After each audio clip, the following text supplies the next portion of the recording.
Hello everyone. This headline, micro flats. That micro flats is right out of Agenda 2030. This is exactly what they want everybody living in, a micro flat. Okay. Let's just start a quick look at these numbers. They love the numbers. 12, 18. We've got 3 6s there already.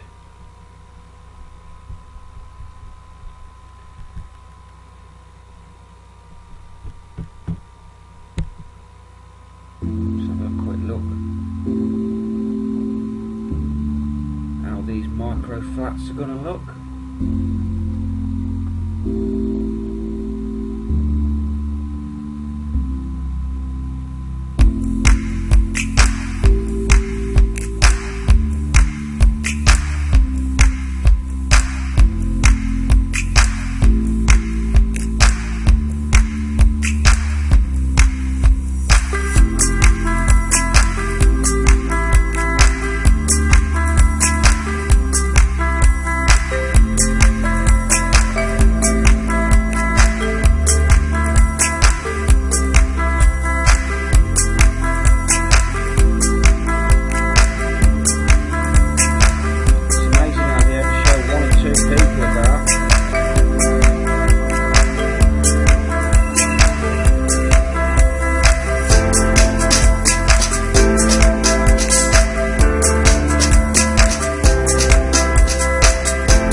Oh yeah, they're cheap. Up to £1,200 a month. Unbelievable. Look at them, good grief. And they think this is the answer? Cramming everybody into a prison? Look at it. And there we go again. 3 6s. They just love the numbers.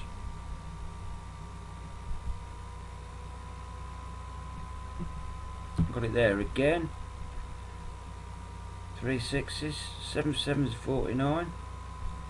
4 9s are 3 is 36.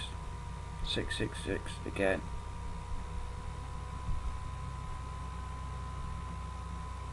How small they are.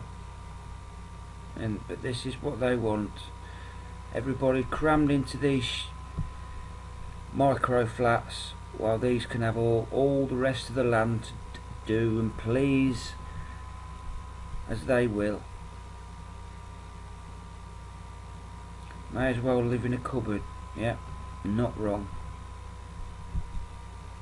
And some, of course, has to make a light of everything. Harry Potter used to live under the stairs. Ha ha ha. It is utterly ridiculous. They should lead by example if that's the case. Saying we go into war. If there's ever wars, let them lead the way. Show everybody how it's done, that it's true, instead of sending everybody into wars. So here they are, straight out the Agenda 2030. Micro flats apartments. We're on the UN's Sustainability Development website. I'll leave links in the description for this, right? As you can see, we've got 17 goals here. Ending this, that and the other. From poverty to pollution. The list's endless. I wouldn't mind if they could reach one of these targets. It's all a smokescreen. Anyway, goal 11. Let's have a look at that one.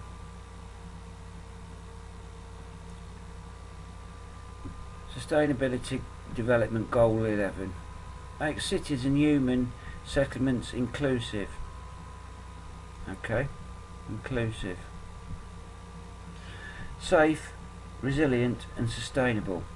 This word here, sustainable, sustainability, it's rammed throughout this site.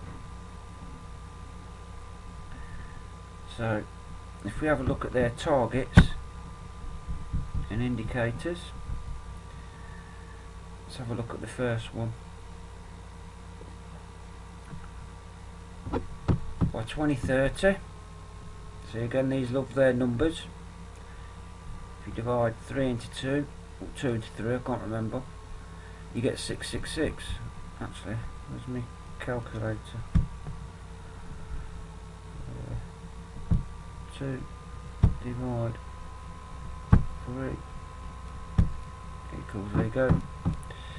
So we've got 666 there, which is not the devil as they play out in the movies. 666 is a creation. So by 2030, ensure access for all to adequate, safe and affordable housing and basic services and upgrade slums. Well, look what they did, or I should say, look what happened to Grenfell Tower. They spent 10 million of taxpayers' money putting some cladding up, only for it a so-called fridge to set fire to it, the entire building. Obviously there's an insurance claim going in, and Grenfell Tower was up for demolition. Been approved by the council, but they haven't got a date for when it was going to be demolished.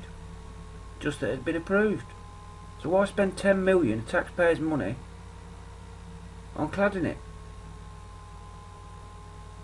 And the reason it's if this was just another false flag, this is to get these micro apartments in every town, every city. It don't matter where you are, this is what they wanted. Everybody crammed in like sheep in a pen.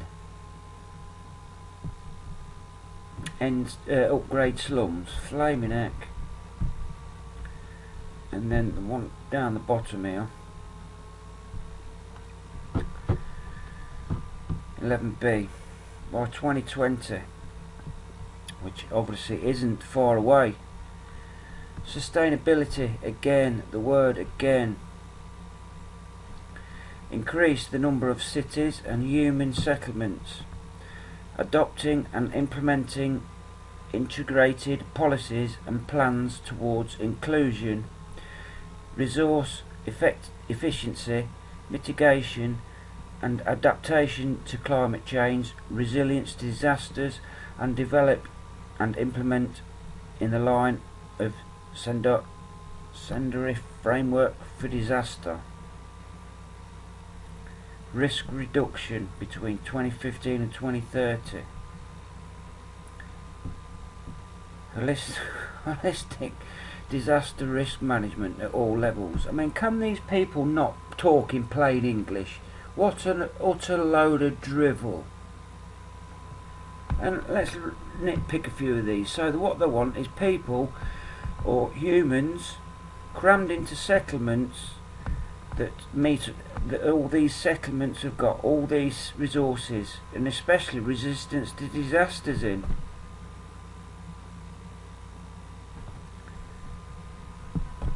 So this is what these micro apartments is all about, and that's what happened with Grenfell Tower. You watch, there will be a mass block now of micro apartments, they will. And here's another question, why was it not in a heap on the floor, exactly like 9/11? The two twin towers. That Grenfell Tower was on fire a lot longer than them blooming two tin towers. Anyway,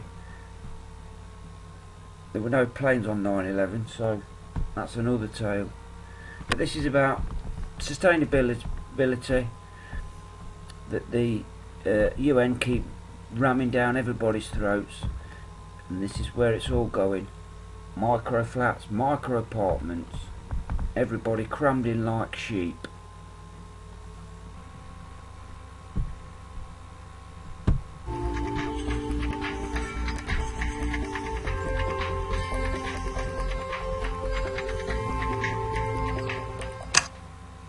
Good evening, and thank you for the applause.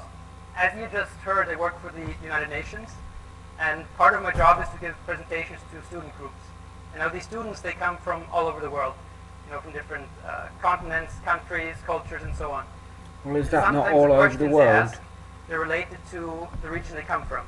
So students from the Middle East sometimes ask about how There's to the bring word peace and sustainable stability to development. their societies.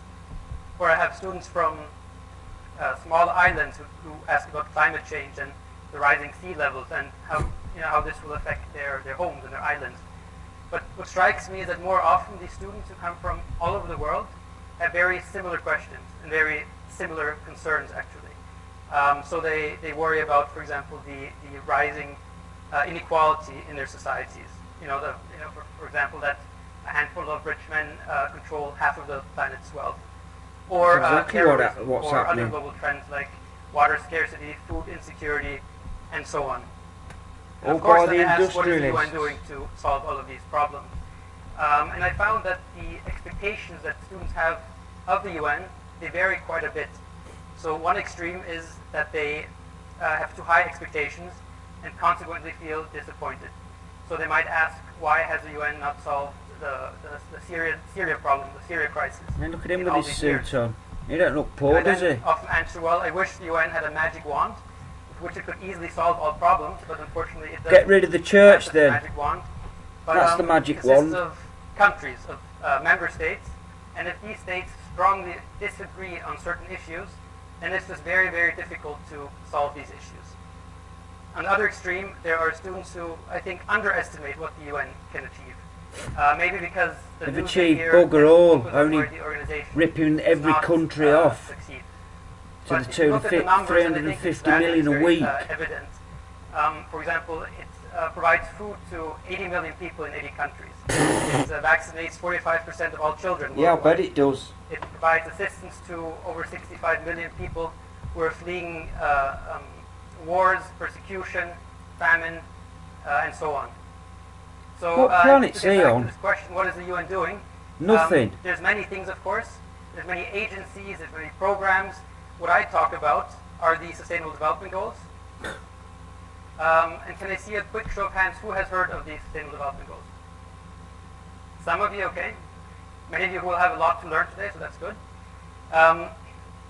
Here there are. They are 17. Now I'm not going to go through them individually because they're quite a lot. But you can see the areas that they focus on here. Now these goals were agreed on in the year 2015 by all UN member states to be achieved by the year 2030. And I will say that they're part of a broader agenda, the so-called 2030 Agenda for Sustainable Development. And it includes many targets on how we might achieve these goals. They include indicators on how we can track progress towards these goals. But the point that I just want to make now is they focus both on the consequences of these disturbing trends that I mentioned, like water scarcity, food insecurity, conflicts, but also on the root causes. So that they both try to address the consequences, but also the root causes, and thus try to prevent crises. For example, they won't be able to solve all conflicts, but if we get these right, they can prevent conflicts in the future. It sounds One way marvellous. to summarize this agenda is to say that these SDGs, or Sustainable Development Goals, are part of a plan of action to end There's poverty, protect the 169 planet, of those, which promote is forgetting prosperity, to and mention ensure to peace for all. people. Now, can I see a quick show of hands? Who thinks this sounds very ambitious? That's what I thought. I also think it sounds very ambitious, but we actually have grounds for optimism because we had these so-called Millennium Development Goals. And can I see another quick show of hands? Who has heard of these Millennium Development Goals? A couple of you, okay, very good. Now these were a set of 8 anti-poverty goals that ran from the year 2000 until the year 2015. And though we didn't achieve all of the goals, they were very successful. For example, the number of children who died before their 5th birthday in the year 1990 was 12 million. That's per year. In the year 2015, this number is 6 million. Of course, it's still much too high. It's clearly 6 million too many. But we saw that by really focusing our attention on certain problems, by rallying around countries, non-profit organizations, NGOs, business and so on, we can really achieve a lot. So this model of setting goals in the area of development, that really worked well. So now we came up with member states came up with the so-called Sustainable Development Goals. But these are not just another set of goals. These are something very different from anything we've had before in the field of development, and I'll explain why. That's exactly what we are there. One is they integrate the social, in the background, economic, and environmental dimensions of development. So when we devise policy, they guide countries to try and balance out these elements. Has anyone ever heard of the Rio Plus 20 conference? Some of you. This is a conference that took place in 2012, and at this conference, member states decided to create these goals. I like to show the slide because this logo nicely visualizes these 3 dimensions of sustainable development. You have the red person there, which stands for the social side. You have the blue steps, which stands for economic progress.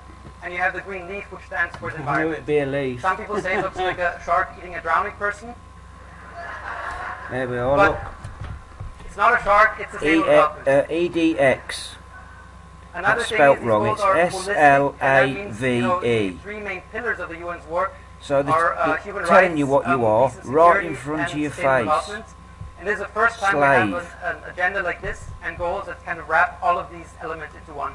So that's also something which is relatively new. These goals were also negotiated through a very inclusive process. So all member states of the UN, they got together for over 1 year. They discussed, negotiated what goals should be part of this agenda. Materialistic and they also items, opened channels for houses, stakeholders, mortgages, so for non-profit organizations, NGOs, other civil society groups, scientists, academia, and so on.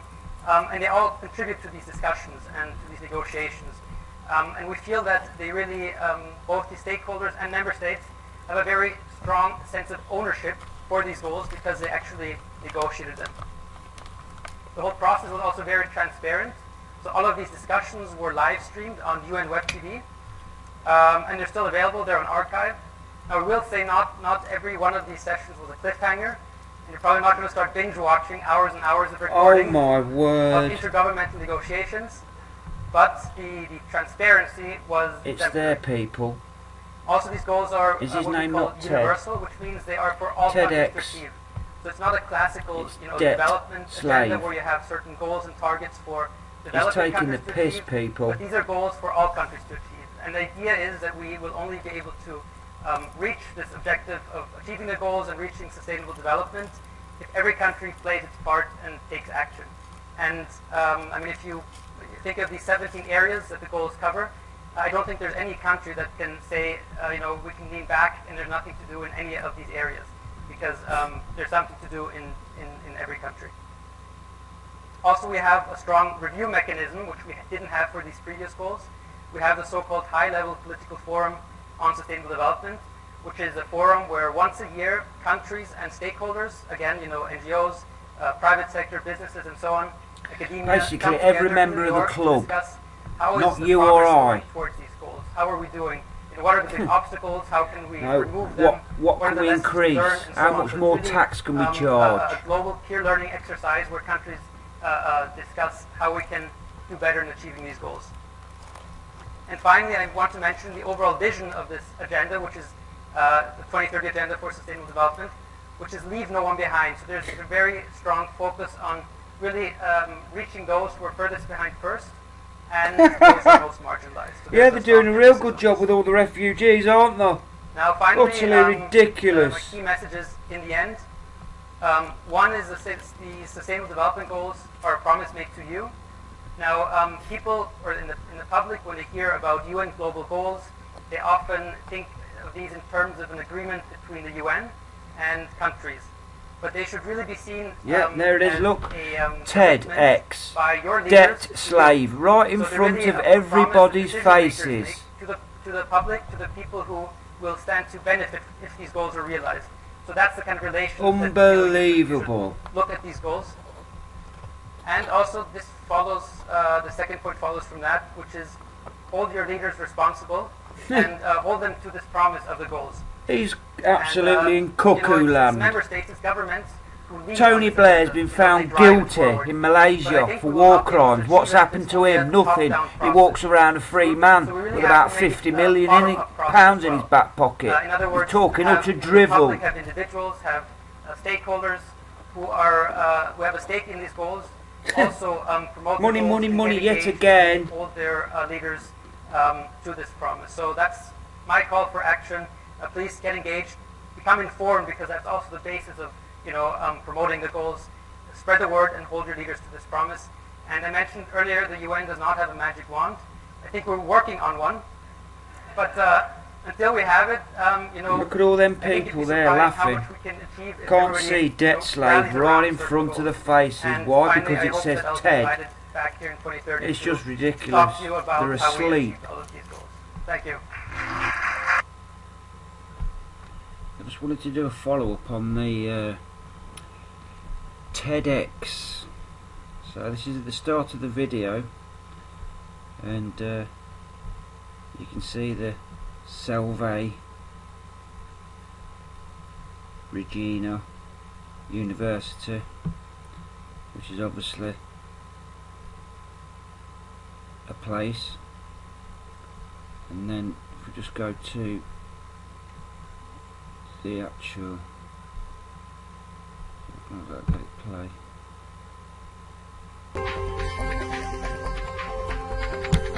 Yeah, that's all I want. So obviously we've got TEDx, Salve Regina U. What this means is both man and woman are a debt slave to the Queen. This is exactly what this means. It says it here. Debt slave. I mean, come on, you just got to move these around. It's not hard. And Regina means the Queen. This X is male and female. You've got the female there, and then you've got the male. So man and woman are a debt slave to the Queen. That's exactly what this is said, and it's right in front of the people watching, and they can't see it because it says TED. So that's it. A debt slave, man and woman are a debt slave to the Queen.